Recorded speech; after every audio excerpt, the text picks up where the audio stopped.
I am Ray Kurtz, part of the Riley County Veterans Project. Lowell, if you would please give us your name and your serial number and rank and whatever you remember, and we'll move on into your getting into the Navy. Okay.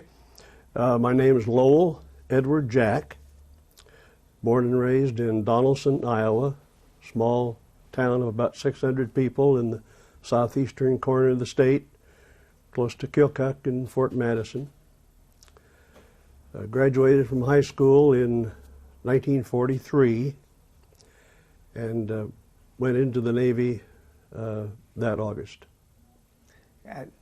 Anything you recall about the high school and the people going to the service and the patriotism and anything of that nature you might want to recall? We had a very small high school. I had a class, I think, of about 32, and I can recall the shortages of sugar and tires and that sort of thing. And my dad was a house painter and interior decorator and painted the interiors of churches in that part of the state, and needed gasoline and tires to get to these places, and so it was always a challenge. And I can remember that very well. Did any of your teachers go off to the service? Do you recall any of them? I don't recall. Okay. Sometimes they did. Yeah. And I walked to school every day. You know, if people say they walked a mile to school, well, I had a block and a half. So. Okay, so then you weren't drafted because you went into the Navy. I assume Right. You weren't drafted, so you could tell us a little bit about the... Well, I wanted to I wanted to be a pilot and a flyer, and so I knew that I'd be drafted shortly after my birthday. So I convinced my folks that maybe one way I could learn to fly would be the Civil Air Patrol. And so they took me to Burlington, Iowa. I believe it was on a Saturday. And the Civil Air Patrol office was closed. And so we had to do something. And Burlington was 35 miles away, and we didn't do a lot of traveling, and so what was the next choice? It was the U.S. Navy. And so we went over to the Navy recruiting office, and I enlisted, and on August 6, 1943, was sworn in at Des Moines and left for Farragut, Idaho for the U.S. Naval Training Station on August 10th on a troop train. So I got a little bit bogged down. When you went to the CAP office and then went to the Navy office, how many days did you do it that very day, or were there... Well, yes, enlisted that very day, but they didn't take me then until the 10th. Okay. But I enlisted the 6th of August. Oh, just a few days then. Yeah. So they were ready for you. So then about your boot camp, what do you recall about boot camp? Well, I thought boot camp was rough. I probably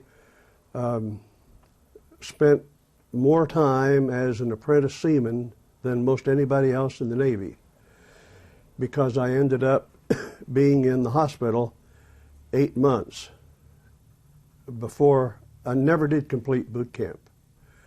I got sick, let's see, I entered on arrived Farragut August 10th, and was admitted to the U.S. Naval Hospital September 14th with pneumonia, and had pleurisy, and they had to aspirate my lungs and draw the liquid off. Sent for my parents. The Red Cross paid for transportation for my mother to come to Farragut, and she found me in an oxygen tent, and things were kind of touch and go. But I spent I was in the U.S. Naval Hospital there in Farragut until February 16th, 1944, when I was transferred to a warm climate, and that was Corona, California. The Navy had taken over an area I believe it was a resort area, and then I left Farragut on the 16th and went to Corona, California. And so I stayed at Corona until they transferred me from there May 12th, 1944. So actually was in the hospital, and then I didn't get my Seaman second class until that time when I went to the Amphibious Corps. Okay. Did I understand you that you never did complete? Correct. Yes, and one of the things that they kept you in boot camp at that time until you could swim, I think it was 50 yards. And I had a terrible time learning how to swim. So I never did pass that test. So they sent me off to be on the water without ever having learned to swim or complete boot camp. So it wasn't your pneumonia that kept you from Yes, completing? yes, it was. That kept you from completing, Yeah, right. Not the swimming. No, no, no.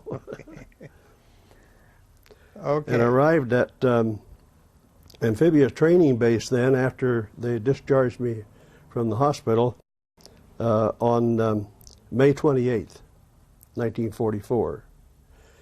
And it was at the Amphibious Training Depot in San Bruno, California, and after I'd completed amphibious training, sent me to actually arrived at San Bruno, California for shipment, and then on to Shoemaker Receiving Barracks in Seattle, Washington, and then went aboard the USS Massachusetts as a passenger. And quite a number of us that had completed the amphibious training at San Diego were sent on trains up to Seattle, and we thought we were going to go out to one of the local naval bases. And when they put us on a ferry and pulled us out into the harbor and pulled us up next to this big battleship, the USS Massachusetts, and put us on board the Massachusetts, didn't give us the chance to go AWOL. And so, not that we would have, but... Okay. Let's go back to the... I'm curious about the Amphibian Corps and the training that you received. At San Diego? They sort of gave us a choice when we got there of what we wanted to be, an engineer, to keep the engines running on these little landing craft, or a deckhand, or a coxswain.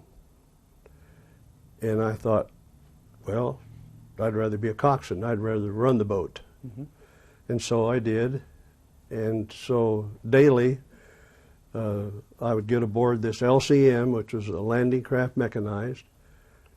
To give you an idea of the size of it, it would hold one General Sherman tank, or it would hold 50 or 60 battle-ready Marines. And it was all metal. It had two huge diesel engines, and it had this huge gate that dropped down in front when you hit the beach. And that's where we did our training. We went out into the ocean and came back and practiced landings on the beach in all kinds of surf. How many, what was the staff of that craft? How many people? There was the coxswain, and I had two deckhands and an engineer. Okay. That was the crew. Now your rank then was? My rank then was Seaman second class. Okay. Yeah, and I didn't get to be Seaman first class until I was overseas. Okay.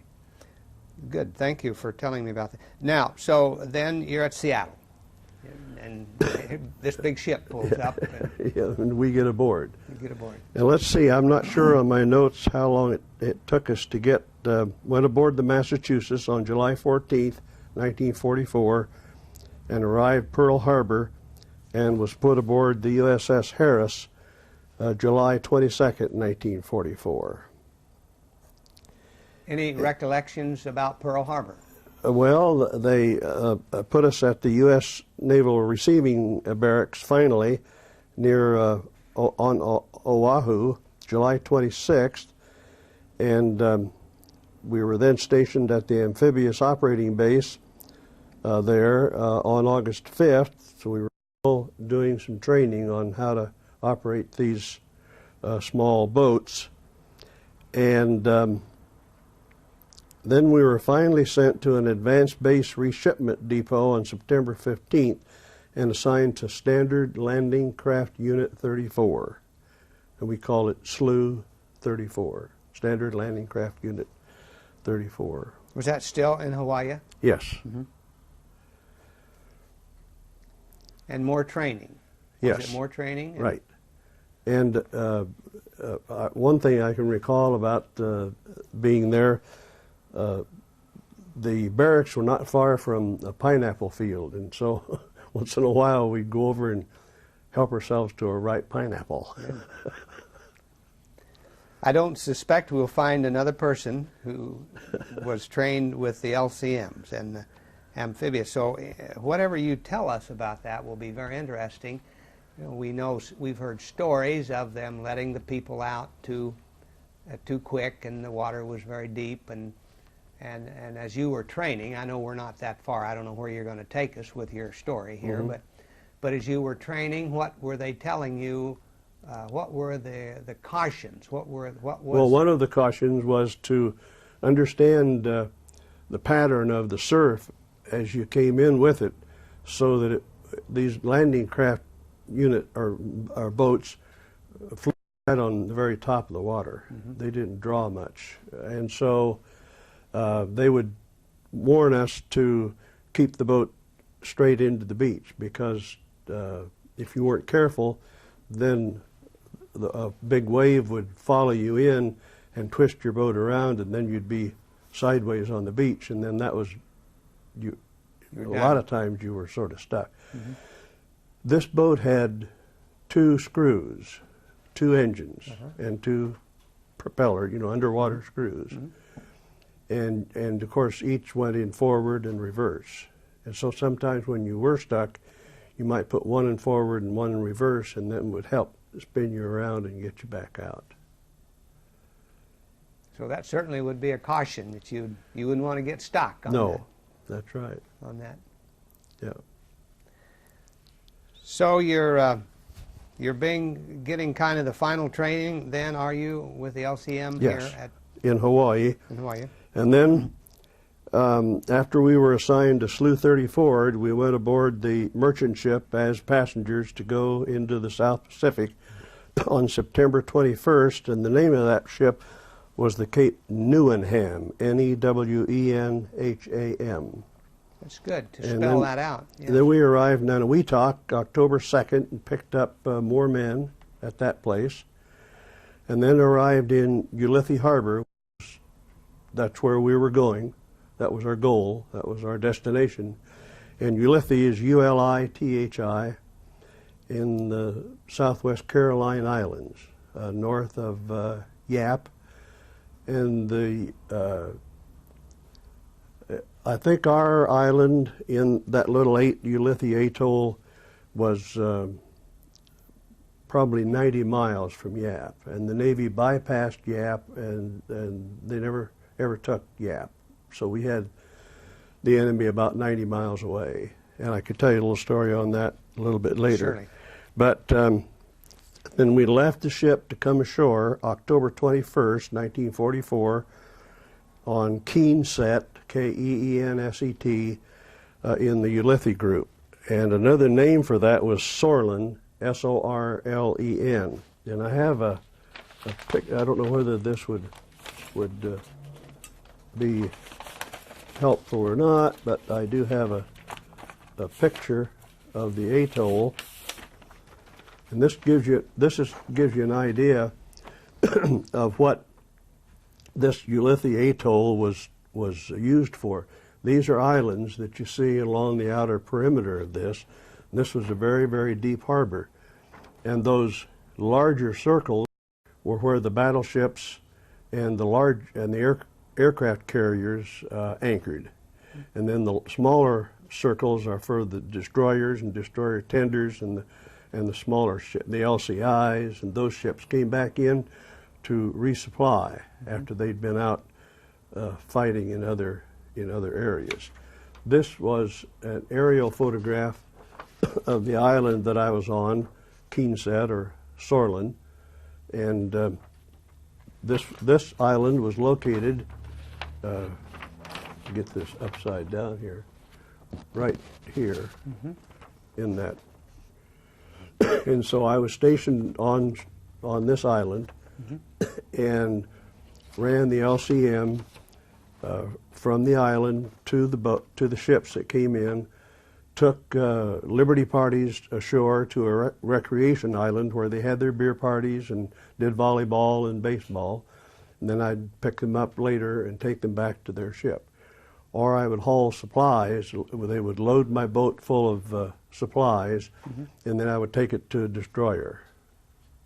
So that's what my job was. And I might add that the Navy came into Ulithi about a month before we got there and found that the Japanese had abandoned the Ulithi atoll, so they took it without incident.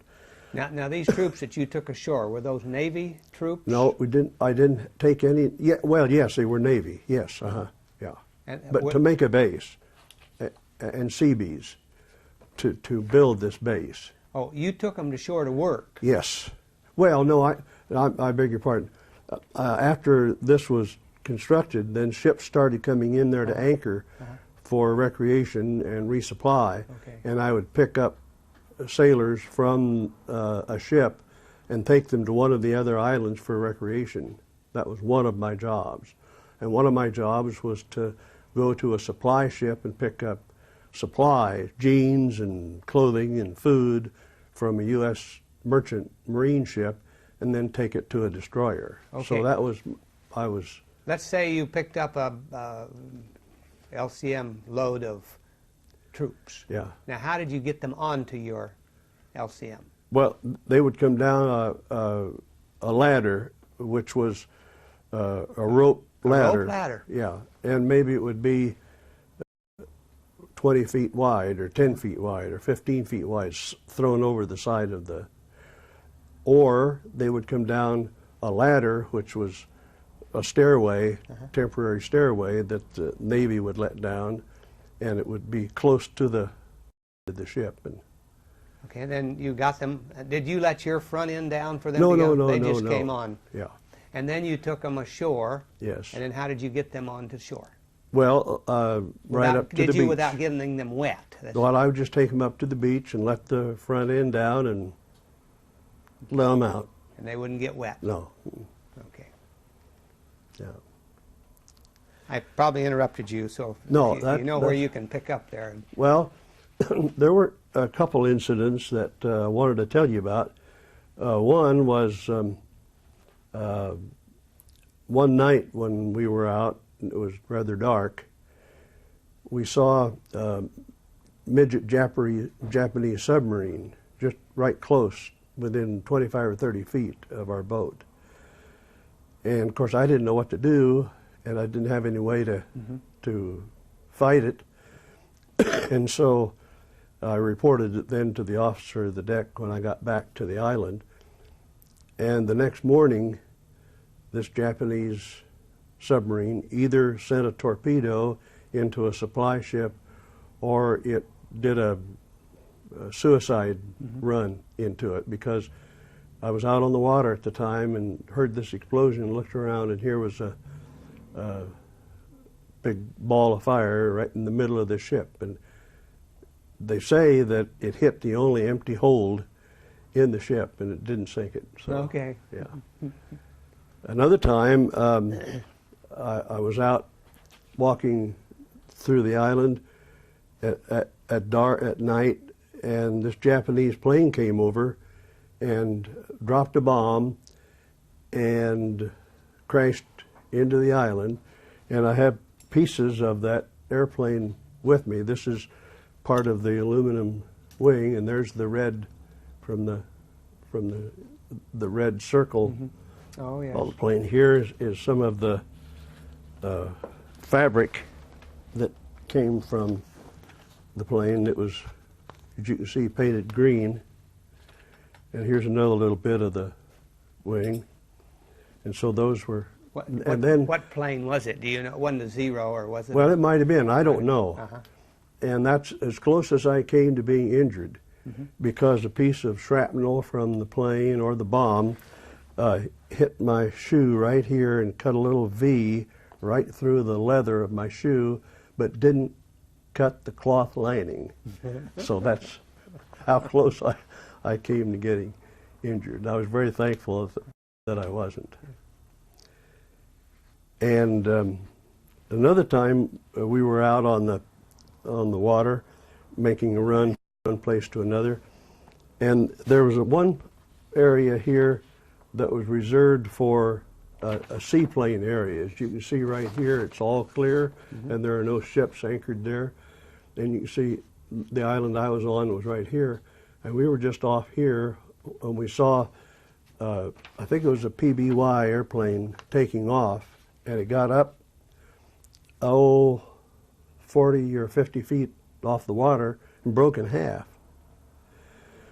So we rushed right over to it and got the crew. They were in the water by that time, and they were in a rubber life raft. And so then we took them, I forgot now exactly where we took them, but we took them to a ship. And the pilot gave me this oil skin map of Very the nice. Pacific Ocean, as you can see. And that, I thought that was an interesting Very occurrence. interesting. But Very interesting. yeah. But I think maybe those are the. So the dates then, you were in this group of islands. Okay. How long? Okay, we left the ship to go ashore on October 21st, 1944. Yes. And then I applied for NROTC, which is Naval Reserve Officer Training Corps, and qualified for that. And so then I left Ulithi to go aboard the USS Natrona, Natrona, which was an APA, number 218, I believe it was, for transportation back to the States for V-12 training at some school I didn't know where it was going to be, on July 20th. Left the islands on July 20th and arrived at Treasure Island then for distribution August 5th.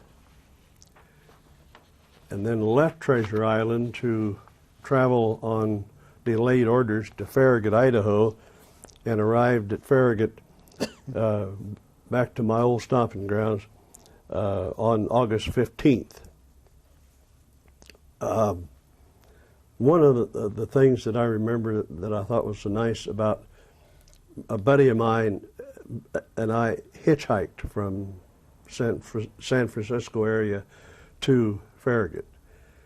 And one couple picked us up, an older couple, and they said, "Where are you boys going?" And we told them where we were going. They said, "Well, we're not going that far, but we are going to a town beyond our hometown. Would you come home with us and have a sandwich, and then we'll take you to the next town?" And so that's what they did. And I thought that was just great, and I've never forgotten that hospitality. We'd like to have those days back, wouldn't we? Yeah, right. Yeah, that part of of that's those right. days. Yeah. So then I arrived at Farragut August 15th and got orders to go to the University of Idaho. Left Farragut September 19th and went to the University of Idaho at Moscow, Idaho. Arrived there the 19th for duty under the NROTC and started school on September 21st, 1945. And then of course, the war was over, and I had enough points for discharge, and I thought that was it. I wanted to get out. And so probably if I'd been smart, I would have continued on. But I think they were going to be discharging people anyway because they didn't need more manpower. And so I started school there on September 21st and finished a semester. And then I had enough points for discharge. I left for Seattle, Pier 91, for discharge on February 11, 1946. And then following that, left for Bremerton for discharge on the 14th. And one of the things they do when they discharge you is give you a complete physical. And the x-ray showed that I had pneumonia again. And so they put me in a hospital for about a month, and for a lung checkup and to cure this pneumonia.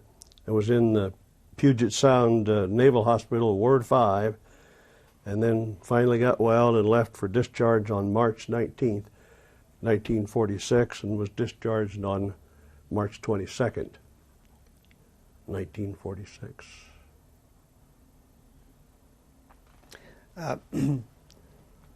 Before we get into your civilian life since then, is there anything, since family members will be watching your tape, hopefully, what did the experience do for you? What do you think it had lasting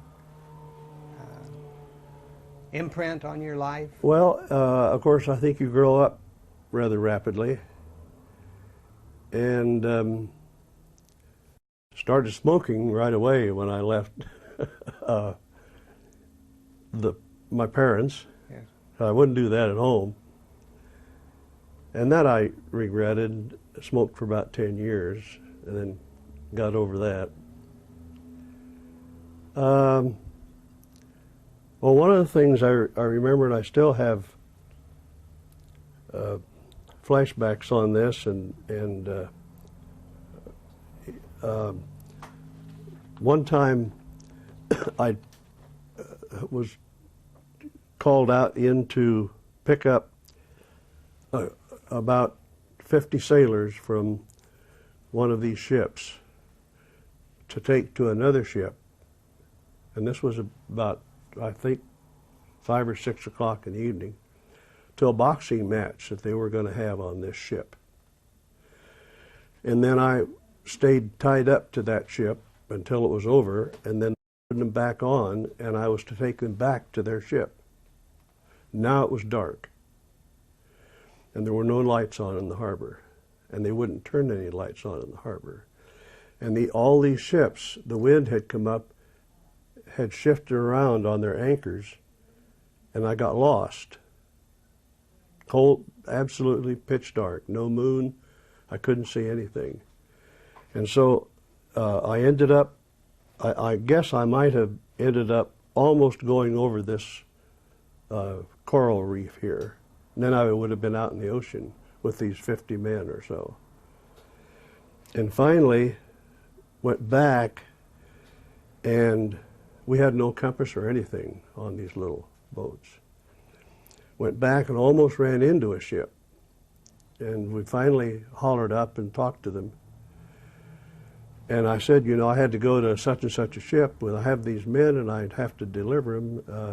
Would you ask that ship, radio over and ask that ship to turn on a light?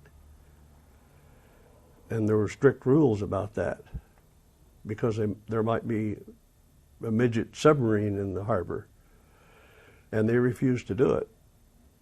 So then I refused to move. I said, I'm not taking off again and get lost. So they pointed in the general direction of where this ship was, and they said, they will flash a light temporarily, but you've got to look quick and see where it is.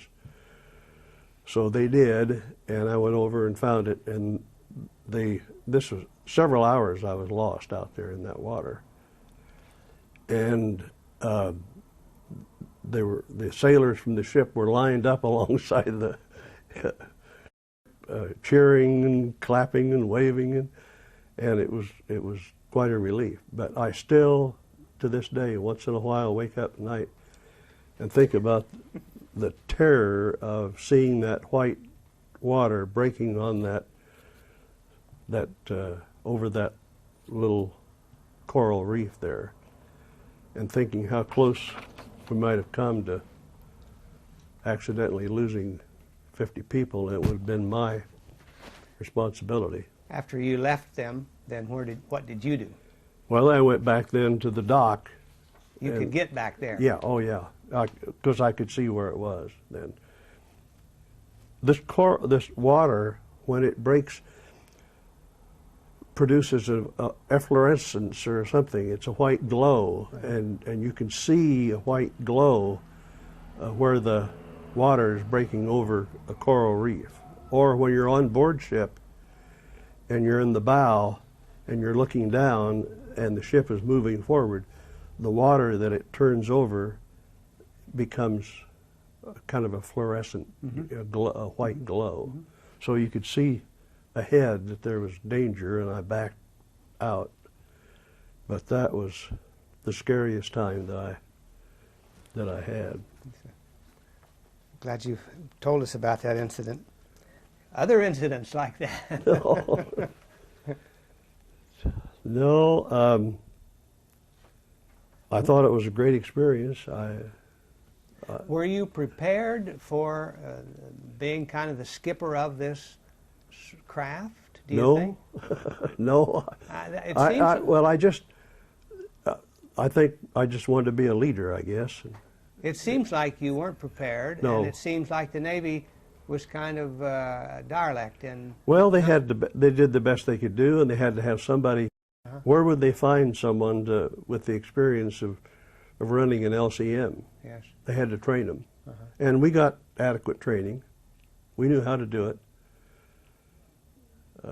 I think the part that bothered me was that did my engineer have enough training to fix a big diesel engine? And I guess he did. We had some problems and got over it. But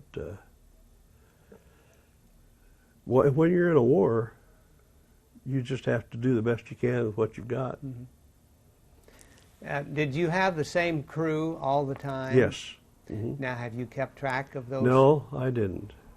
I know that the two deckhands, well, I think maybe all three of them were from Texas. And I was a Yankee from Iowa. But we got along. That's good. Yep. So overall, you grew up. Oh, yes. You grew up. You bet. Have you been back to any of those places? No. No, I haven't. No. Ever any desire to go back to Honolulu? Well, I beg your pardon. We did. My wife and I went back to Honolulu one time. I ran KMAN radio here for 30-some years, and this company is owned by the Seton Company, and so they held a managers meeting in Honolulu, and so all the managers and their wives got to go to Honolulu. So we did go back for that. Okay, so let's pick up then with your discharge on March the 22nd, 1946. Okay.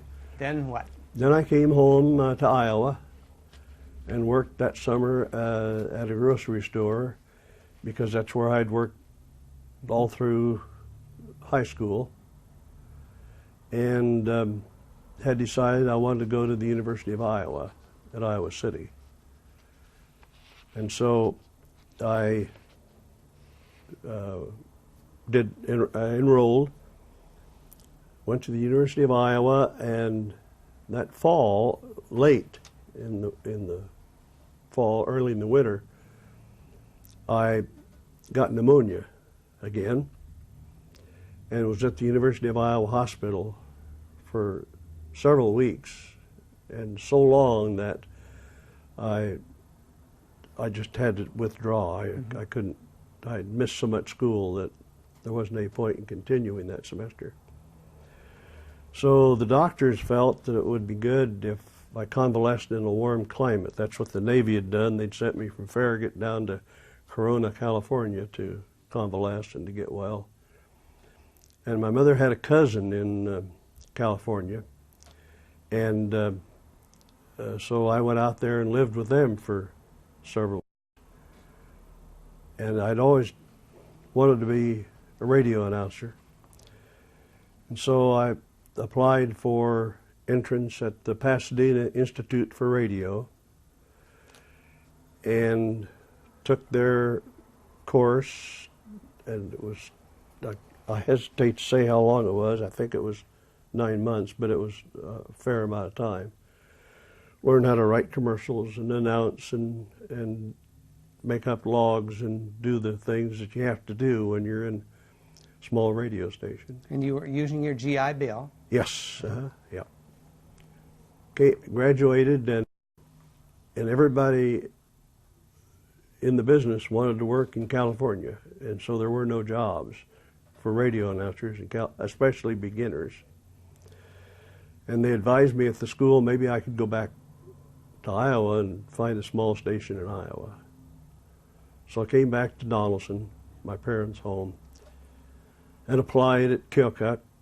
There was a new station there, and the Burlington, Iowa station, and got the job at Burlington, Iowa. And so worked there for 3 years, and that's where I met my wife. She was working for the Weather Bureau, and we did a broadcast from the Weather Bureau. We by a telephone line, and a couple times a day, I think. But the one that I remember was one time we called out ahead of time to find who was going to do the weather. And they said Mr. Muldoon was going to give the weather. And I said, okay. So I said, we take you out of the Burlington, Iowa airport for the weather, and here's Mr. Muldoon. And Phyllis came on the air. So I thought, well, I've got to meet that Mr. Muldoon. He has such a nice voice. And so a buddy of mine at the radio station knew Phyllis, and he took me out and introduced me to her. And we were married within a couple months, I think, after You're that. kidding. Yeah, yeah. So that's how I met Phyllis. And then I went from there to Perry, Iowa, for 3 years as the program director of the Perry studios of the Boone station. The transmitter and main studios were in Boone, and we operated all afternoon from Perry. And so after 3 years there, I thought I could run a full radio station, and I saw that the Seatons were looking for a manager in Manhattan, Kansas, and applied and got the job. What year? 1954. And the day that I came to apply, a Sunday afternoon, drove down, it was 114 degrees on the First National Bank thermometer, and I still came to Kansas. And stayed. And stayed, and stayed, and stayed, right. And been involved with many projects through the years. Yeah. Well, anything that you think about that you'd want to, we have a little time yet, if you want to loop back and enlarge upon something? No, I can't. So you, did I have it all straight in my mind? You went into the training there, but you didn't really quite finish it, right? The Boot camp. The last college that you. Oh yes, yeah, that's correct. I went one semester at the University of Idaho. Correct. The NROTC. Yeah, that's right. So I've never graduated from college. I went then to the University of Iowa, got part of a semester and got sick, and then went to California and completed, well, virtually a trade school. It was. Yes. Okay, but it served you well. Well, we thank you very much. Well, I thank you very for much. doing this. This has been fun. Appreciate you having all your dates and places in mind. That always helps. It'll make your tape more valuable to you. So it's been a pleasure. Well, thank you very much. Kit and I have enjoyed it.